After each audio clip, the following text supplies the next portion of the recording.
నమస్తే, welcome to Abhinav Bharat. రాష్ట్ర విభజన తర్వాత ఏపీలో అత్యంత కీలకంగా మారిన అంశం రాజధాని. ఆంధ్రప్రదేశ్ రాజధానిగా అమరావతిని తీర్చిదిద్దాలని, ప్రపంచంలోనే మెరుగైన నగరాల్లో ఒకటిగా రూపొందించాలని విభజిత ఆంధ్రప్రదేశ్ రాష్ట్ర తొలి ముఖ్యమంత్రిగా బాధ్యతలు స్వీకరించిన తరువాత చంద్రబాబు ప్రణాళిక రచించారు.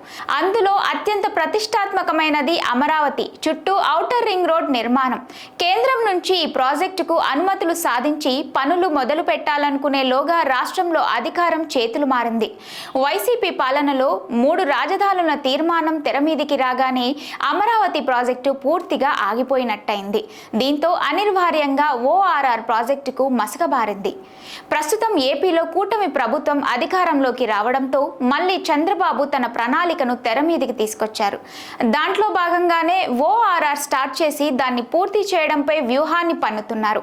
ఇటీవలే చంద్రబాబు ప్రధాని మోడీని కలిసి ప్రాజెక్టు విషయంపై చర్చించడంతో పీఎం సానుకూలంగా స్పందించి 25,000 కోట్ల రూపాయలు ఏపీ కోసం కేటాయించారు.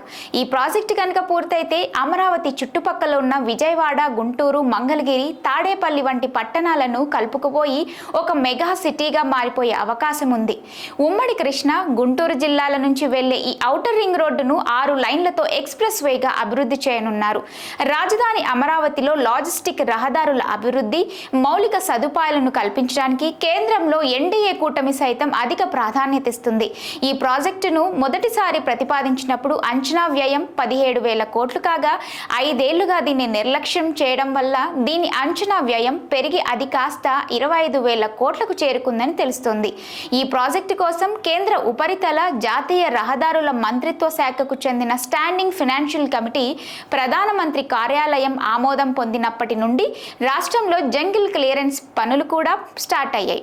ఈ ప్రాజెక్టుల నిర్మాణం వేగంగా పూర్తయితే అమరావతి ముఖ చిత్రమే మారిపోతుంది. ఇదే ఎజెండాతో చంద్రబాబు కూడా పనిచేస్తున్నారు.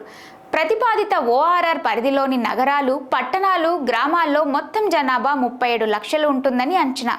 ఓఆర్ఆర్కి పూర్తిగా లోపల ఉన్నవి ఓఆర్ఆర్ వెళ్తున్న మండలాలు 40 ఉన్నాయి.